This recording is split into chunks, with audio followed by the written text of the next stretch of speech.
All right, good afternoon, everybody. Let's wait one more minute for the rest of the folks who might be late.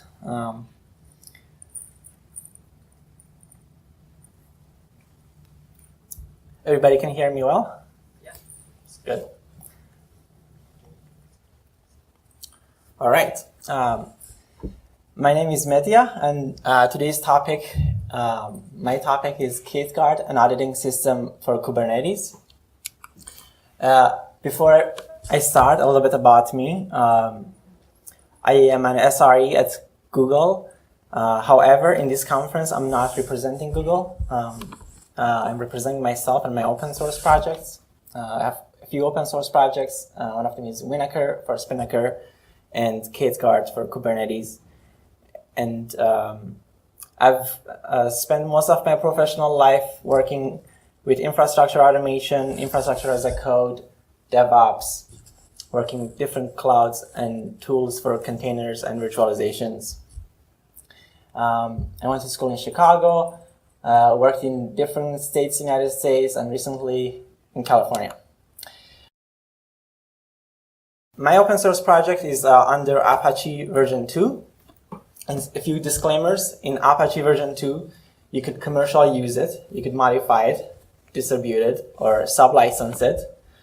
Private use it, or public use it, or use even patent on it, place warranty on it, whatever you want. It's pretty open, except you cannot do two things: use the trademark or hold me liable for any damage that I do to your things. So, and you must include the copyright if you use it, or include the license in any notice that you do that.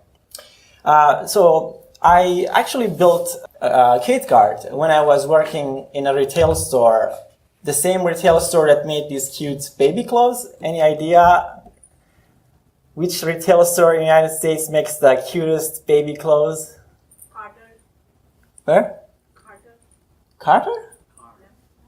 Yeah. You don't know baby. No, it's a retail store. And Yeah, it's that's a retail store. okay. It's like a red sign. Children's place. Come on, guys. Target. Target. There you go.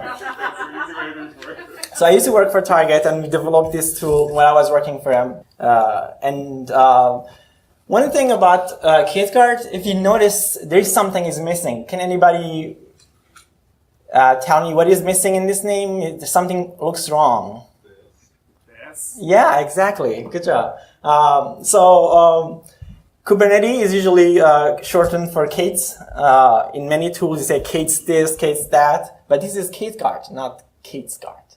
So what is it? The real answer is we had a code name for it. It was called Smasher. So it was like smash things and delete bad things in Kubernetes. And when we open sourced it, we realized that was lame, so we chose a better name. And we wanted to name it K8Guard, but I did a mistake. I did not do the S. But K8Guard has been written in Golang, and if you're familiar with Golang, the libraries' names are very dependent on the repo's name. So it's like, you know what? K8Guard, K8, the guardian angel for Kubernetes. So we stick with that, and actually do like the name K8, so actually sounds good to me. Like I am okay with the name. A little bit about our pre-Kubernetes journey in Targets. Like when I joined there, we were just migrating from Chef world to immutable world. So we used to have these Chef cookbooks that run on every virtual machine, build things for us on the runtime. And then we realized that was a horrible experience, and we moved from Chef stuff to immutable pattern, the Netflix pattern. So we basically converted every cookbook to an RPM and baked it to an image and deployed it everywhere. So no more downloading stuff while, you run your VM or... I'm telling you this because it's important to know that before we're doing this, we would have not been ready to go on Kubernetes. And we used Spinnaker across the whole environments to deploy everywhere, Kubernetes and VMworld. And we were very familiar with canary deployments and chaos monkey anything. Like our rule was like anything that cannot be chaos monkeyed is not a good thing to be deployed. And if you are not familiar with Chaos Monkey, that means if you shoot any VM in the head on the spot, it should come back up without losing any data, without losing any traffic. And then before we start Kubernetes, we also promoted 12-factor app designs, which I'll talk about that later. So 3 things about Kubernetes. By the show of hands, how many people do not know what's Kubernetes at all? They don't really know much. Okay, everybody knows some. Who is like an expert in Kubernetes? Like, who is like a medium in Kubernetes? Like, okay, 3 people. So we have 3 medium, no expert, and nobody who doesn't know anything. Who knows some Kubernetes, like a little bit? Oh, wow. So, okay, that's good. There's 3 things about Kubernetes. There's a preacher in my hometown, and he's a very lazy preacher. And one day it was cold, and he wanted to preach for people. And he says, hey, people, today is very cold, and I want to talk about 3 things with you. One of these things is very, very easy, and you all know about it. So I'm going to skip that one. The second one is a very complicated thing, and no matter how much I say, nobody's going to listen to me, so let's skip that one too. The third thing, half of you guys know, and the other half doesn't know. The half that knows tells the other half, so I don't speak anything today. So let's do the same, but no. So 3 things about Kubernetes. They say Kubernetes is like the Tetris game. What does that mean? Have you guys played Tetris game? Anybody knows Tetris game? Everybody? Yes. Okay. So the Tetris games, you're given some shapes, and you're supposed to rotate them and move them around and fit them in the best spot. And your goal is like to efficiently fit these shapes that comes at you in the best space to save the most space and to get the most points. That's the same game in infrastructure. When you deploy a new VM or a container or whatever it is, a new app, you have a bunch of infrastructure and you want to fit it on the best place. That's the one that is using the less CPU, you want to fit it on that. Or the one that is the most suitable for that kind of traffic. So they say Kubernetes is like the best Tetris player for infrastructure. It really is. So when you give it a container, you have a bunch of computers. That's all Kubernetes is. Like people talk a lot about Kubernetes, but this is like all Kubernetes. It's really the most important part of it. You're given a bunch of computers and you install Kubernetes on them, and then you run a container. You give it a container, and the Kubernetes decides which one is the best one to run on it. And then if something is too overloaded, it will move around these containers for you. And it also will take care of the health checks and the service deployments and the DNS stuff. So everything will make sense. This is my most favorite thing about Kubernetes. Kubernetes can do a lot of things, but you should not use all of those things because not everything should be done just in Kubernetes.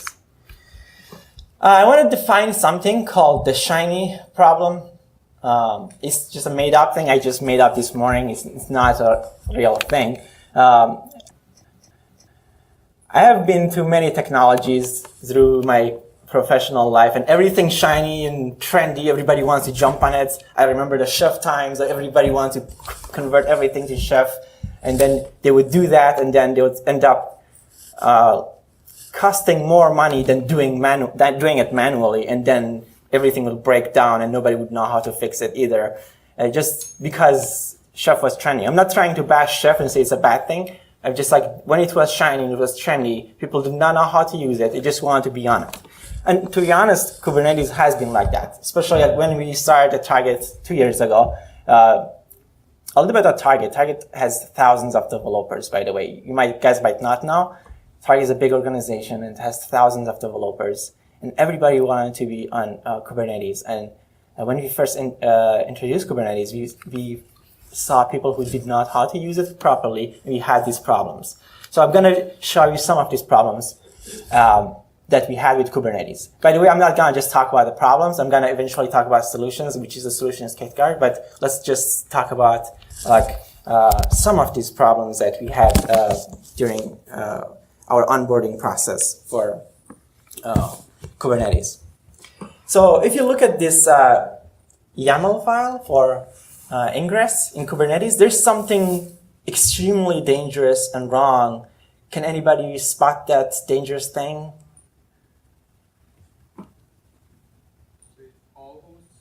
Yeah.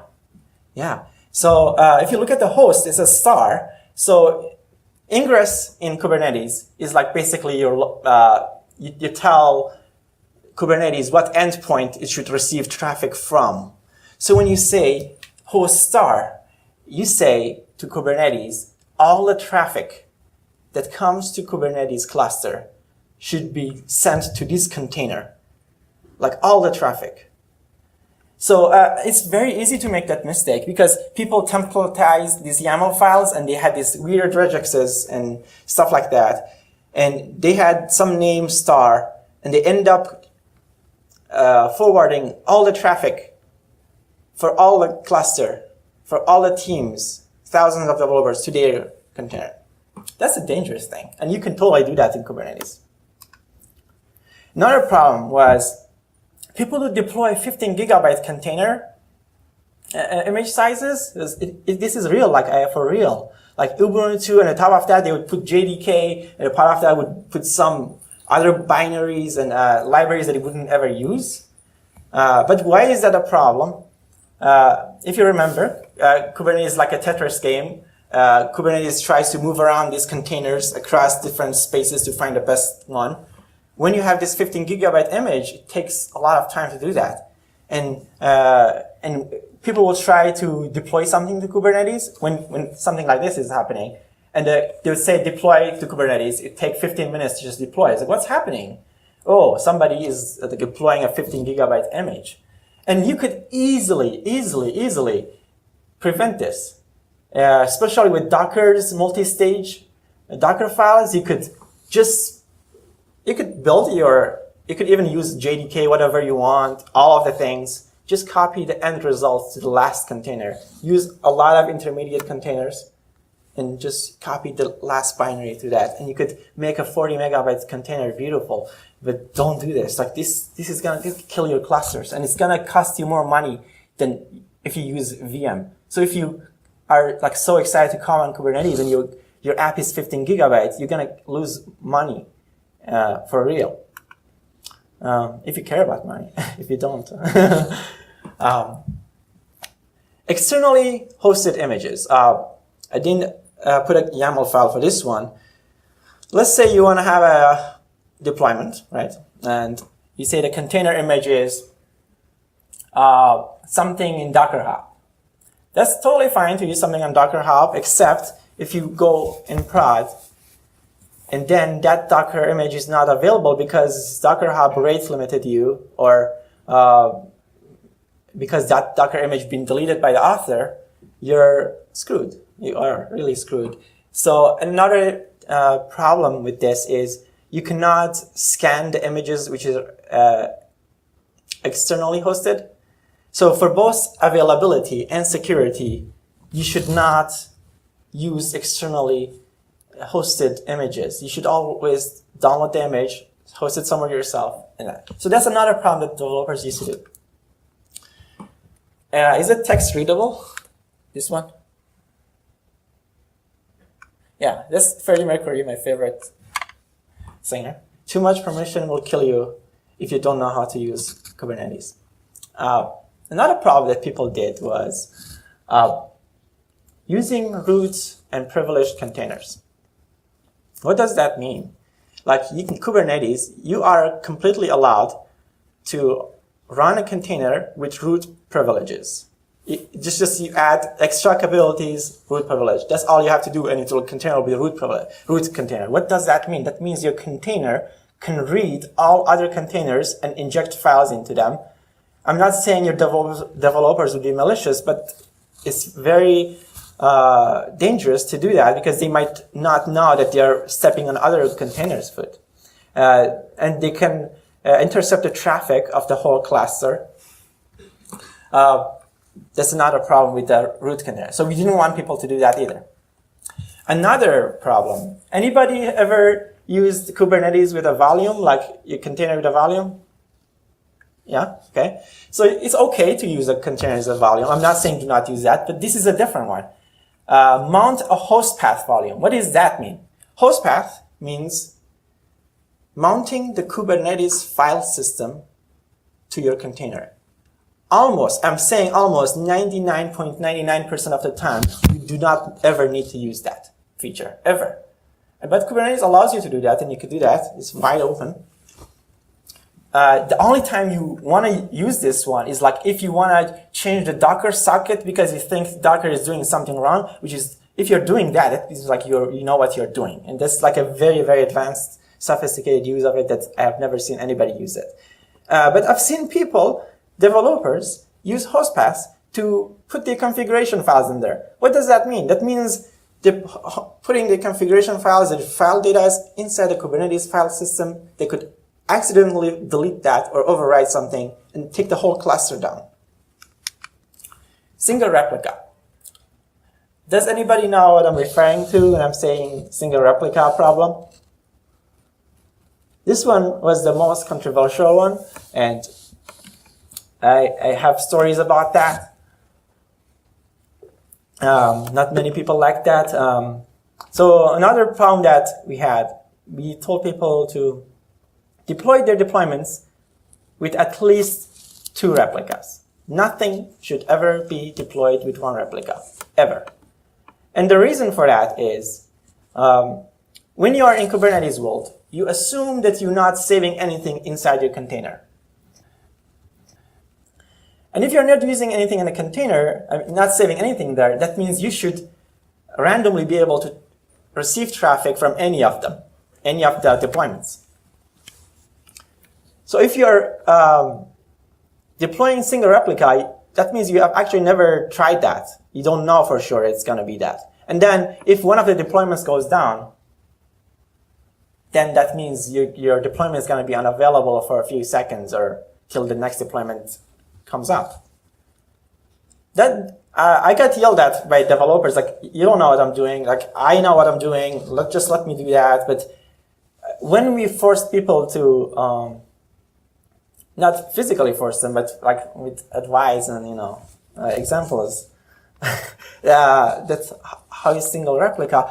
They found out flaws in their applications. They thought that the application can run without writing anything to the container, but once they run 2 replicas of that, they saw that there was something wrong with the container. So when you force yourself not to do single replica, you'll see the flaws in your application, and you're ready for scaling up. So these problems, this bunch, just examples of them. There are more that I didn't want to bore you with more of them. This few examples that I call them shiny problems affected efficiency, security, stability, and availability of our Kubernetes clusters. And that's not good. This is Target's getting ready for Black Friday. That guy is a very famous guy, Target. He's a team leader, store team leader. And right before Black Friday, he was like pitching for the team, like, oh, Black Friday, go, let's do this, like serve the customers. We were not ready, for Black Friday with that kind of problems we had. I could not ensure that if a disaster happens, like this disaster,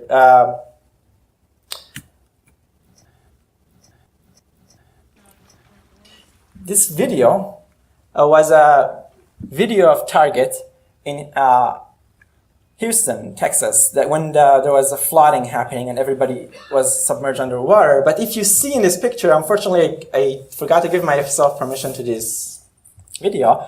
The lights are still on and nobody got electrified. There's something right with this Target store. I mean, even though it's flooded completely underwater, like all the way, the lights are still on.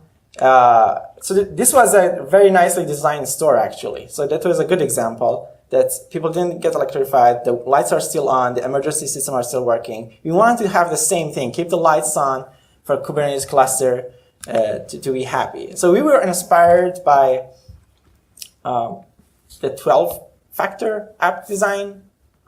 Has anybody heard of 12-factor app design? Okay, a couple of people. These are the 12 factors. The ones in color are the ones that I like. And I mean, I like every area of them, but these ones are more relevant to Kubernetes. The config, which means you should not have configs in files. You should have them in environment variables. Stateless process.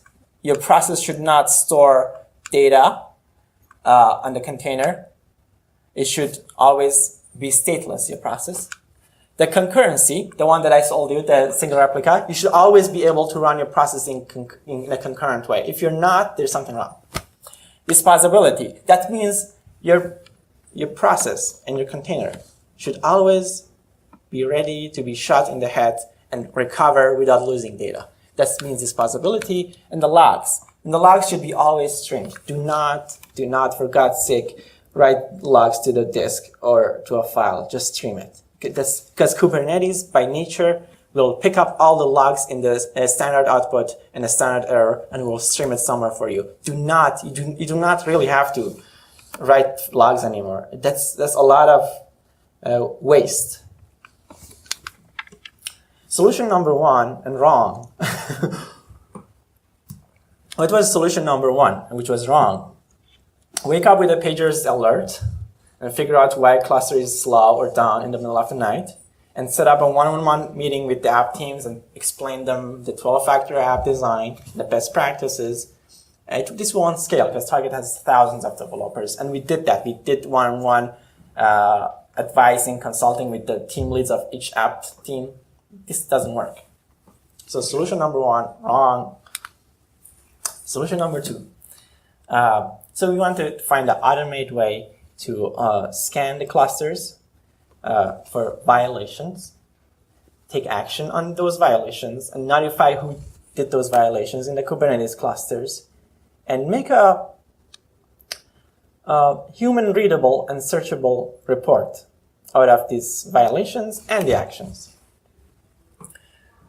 And also at the same time, generate metrics, performance metrics, and violation metrics out of Kubernetes clusters. So this was the first idea for what we came up. The first name was Smasher. The first idea was automatically it will smash anybody who has a star in their ingress, so we don't forward the traffic to everybody. Steal everybody's traffic to one container. That was called Smasher, very basic, one script.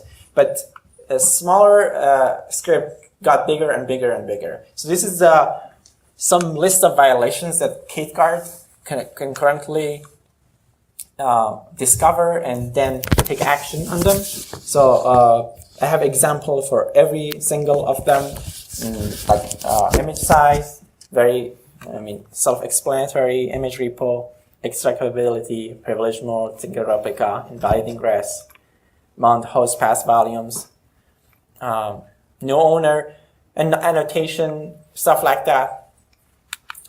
And these violations would be applied on any Kubernetes resource type. So if you go to Kubernetes API type and get the resource types, you'll get these 6.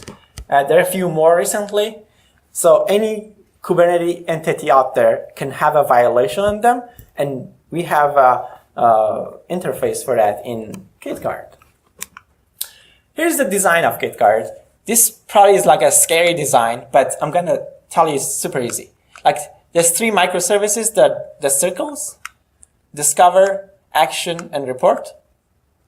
The most important and the best microservice is the discover microservice. You can actually deploy the whole K8Guard without any of them.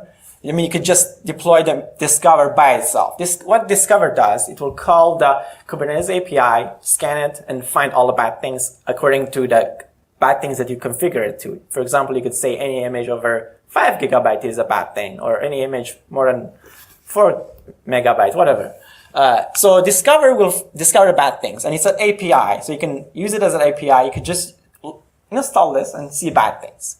But we didn't want just that. We want another microservice called action, with a different set of permissions with Discover. Action can actually send emails and send HipChat and Slack messages and all kind of chat messages to people who did bad things. So, hey, you did bad thing, and this is the bad thing that you did at this time. And after X amount of warnings, which is configurable, we'll do the hard action on you. So the Discover microservice requires more privileges. It requires a higher privilege permission in Kubernetes. So that's why it's like a different microservice. We didn't want to give the same permission everywhere. And there is a microservice called Report, which will look at all the violations and all the actions everywhere. That it's a human readable, searchable microservice. That means a developer could come to me and like, hey, my pod has been deleted. Did you delete it? Did K8Guard delete it? Because anytime there's some new tool, everybody will blame all their failures on that. It's like, and I want to know genuinely if I deleted their pods. So it's like, oh, what's your namespace? I'll look it up. So yes, at this time you did this violation after 3 warnings because you did not listen to the warnings. You got 3 chat messages and 2 emails, and so all the actions are searchable and readable in a human readable format in K8Guard report. I'll show you a screenshot of that later.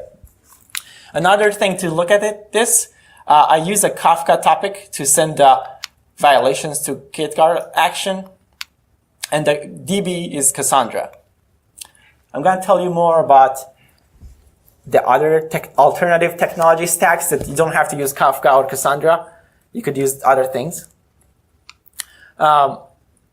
We also cache the API calls for Kubernetes in a memcache, and we send the metrics to Prometheus. Anybody use Prometheus for metrics? Yeah, it's a really sweet tool, and so anytime so you could see the number of bad things over time. You could make Grafana dashboards out of them, or you could even see the performance metrics. This is a screenshot of the K8Guard Discover. Remember, there are 3 microservices: Discover, Action, Report. This is a screenshot of that. So just a basic API. You hit any of them, you see the bad things for that: bad namespace, bad deploys, bad pods, ingresses, jobs, and so on.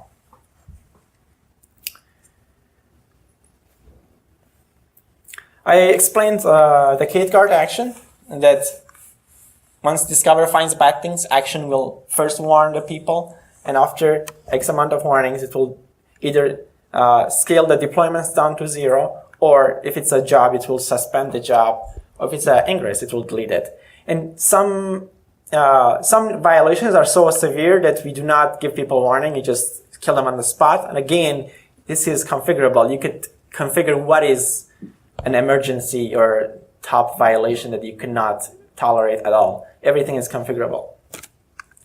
This is a nasty email that K8Guard sends. I masked all the information, but it says violation in namespace that happened in this cluster. The deployment is that, and the type of violation is invalid image size, and this is the source of the pod that happened. Warning count 1. So after, in this case, in that cluster, after 5 counts of warning, they will get deleted. So this was like a way more scalable solution to deal with more than 2,000 app developers who were using Kubernetes in our clusters than talking to them one-on-one. And this was more informative and helped them fix their own things without a human. So this was like automated way of doing it. This is K8Guard report that I talked about earlier. This was my first time making a web GUI thing, so I'm so proud of myself. It doesn't look super ugly. So just you can see, you could search there for a namespace, and you could see all the violations, and you could select by the type of the violation and type of entity to search. So let's say if you're a manager to see, or if you're a director, you want to see which app team did the most amount of violations in the Kubernetes clusters. It's a good thing to do. The Prometheus allows you to make a /metrics endpoint, And there's currently 19 metrics that we collect. For example, the number of all deployments, the number of bad deployments. So you could, when you have these two example metrics, you can make a very pretty Grafana dashboard out of it. This is over time, the 6 month, we have this amount of deployments, and this is the line for all pods or all deployments, and this is the line for all bad deployments. You could see like it's going up or going down. You could see how your teams are learning the best practices. Another thing that we collect is the performance metrics. As you remember, I used the Kubernetes API to collect all this information. But while I'm doing that, I also collect how long it took for any of those API calls. And that's a really nice metric because how long it takes for Kubernetes API to respond to you is a very, very good way to figure out if your cluster is healthy enough. So it gives that to you for free without putting another load on your cluster. While we are collecting metrics for our own thing, we also collect how long it took. So we have performance metrics for Kubernetes. This is a very bad dashboard that I copy-pasted. I didn't want to copy the whole Grafana dashboard because we had like some data that we don't want to show you. Sorry, it was like a very fast one, but we have way prettier dashboards like this. But you can get the idea. You can make a dashboard out of it. We use Golang for K8Guard. A few reasons for that. I listed the reasons, but my own reason is like because it feels like Pascal, and I started my programming life with Pascal, so I have a personal reason to use Golang. And whenever I type var equals whatever, it just reminds me of Pascal. But they're good. There's some nice things. Golang is also one of those trendy things that people go.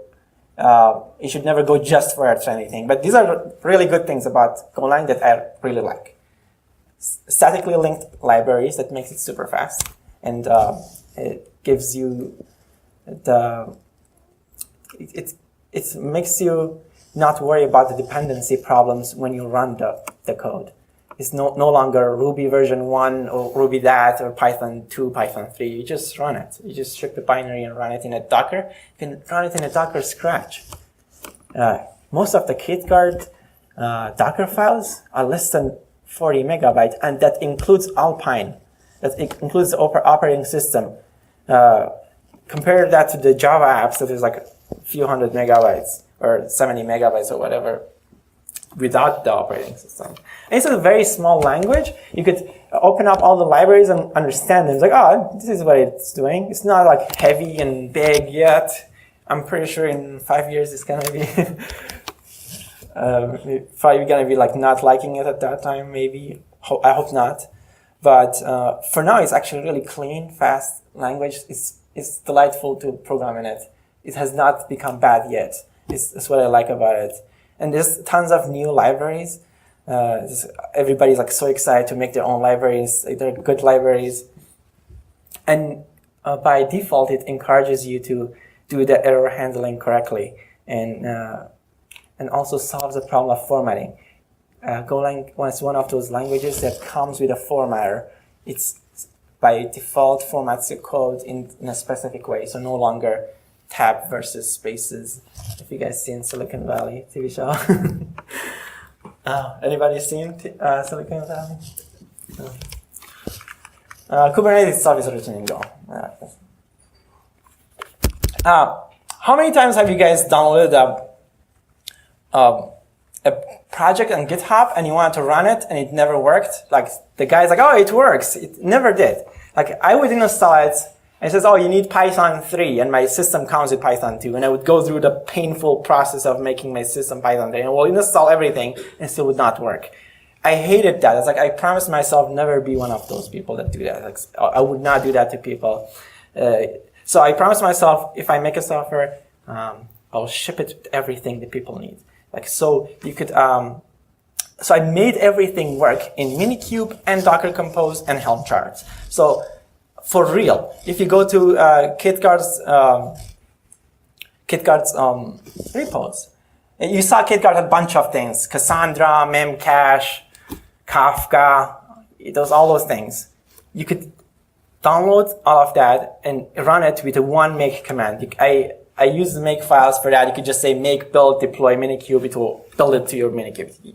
I promise that it will work, no matter if you're using Linux, Mac, or whatever. And the same for, I have a bunch of make tools. And that helped me to, when I open sourced this and I saw people contributing back to K8Guard, I saw how easily people could develop for this tool and contribute back to it. And I was lucky that Target embraces open source. It was my second open source project at Target. I'm very grateful for Target. I no longer work for Target, but I really like them. They're great. This is one of the things I advise to everybody when you go to a job interview and they ask you, oh, do you have any questions for us? That's the perfect time to ask, do you support open source? If I open source something during my job, do you allow me to do that?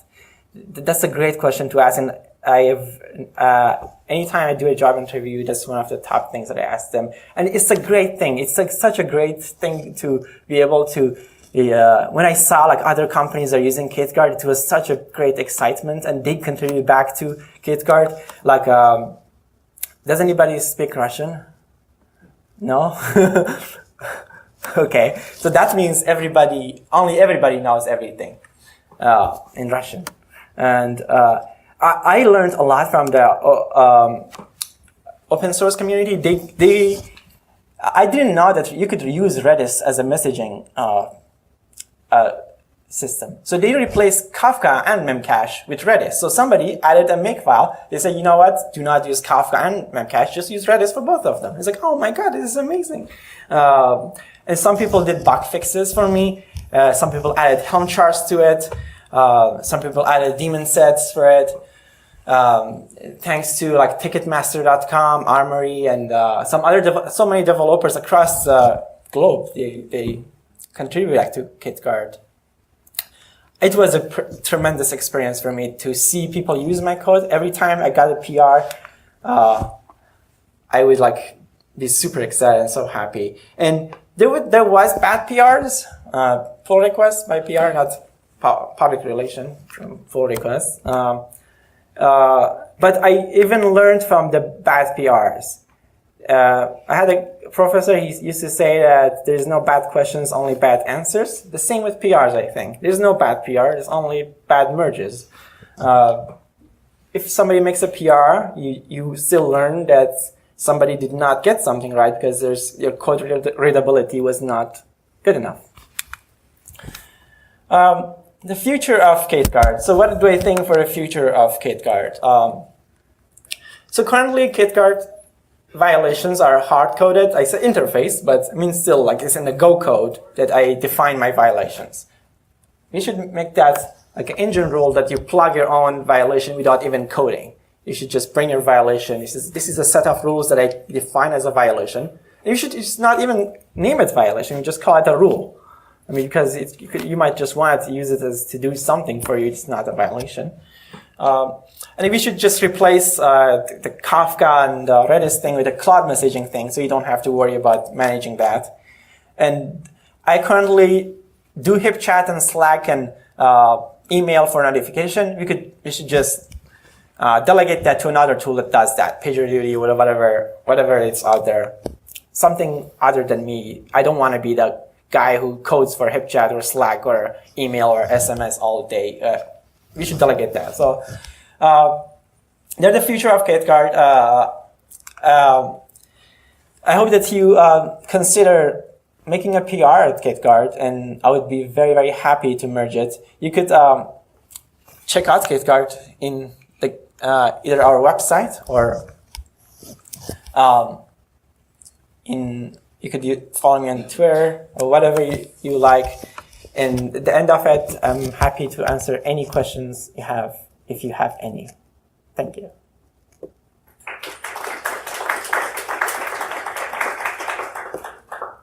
Questions? Yeah. Only for containers deployed within Kubernetes, not for anything else, like Docker Swarm or That's correct. So not Mesos, not Swarm, just only Kubernetes. Yeah, the question was if it's only for Kubernetes, and the answer was yes. Okay. So regarding the actions, like after like discovering the violation, so are those like predefined set of actions user can choose, or like is it like there will be like definite actions which will be done? Okay. So the question was, the actions, are they already defined, and or could the user choose the action? That's a great question. So the actions are highly configurable, and you could also deploy the K8Guard action in a safe mode, which means only notifies people, will never touch anything. So you could configure it as after this amount of things to do action or do not do action at all. But the action that it does is pretty, it's not configurable. Like it will either, for anything, it's a set of things. Like for example, for deployment, it will scale it down to 0. For a job, it will suspend it. For a pod, it will delete it. For a cron job, it will suspend it based on what is possible. Yeah. Did I answer your question? Yeah, and also the discovery, like the guard discovery, is it like you can add any rule, like any kind of violation, or are those like hard-coded based on the cloud? Currently, it's hard-coded based on I think it was 8 or 9 violations that we currently have. But it's very easy to add your own in the Go code. But my plan is in the future, this should be pluggable, so you don't even have to write code to add a new violation. That's a great point, yeah. You're welcome. Any other question? All right. Well, thank you so much, guys, for attending. And have a great night.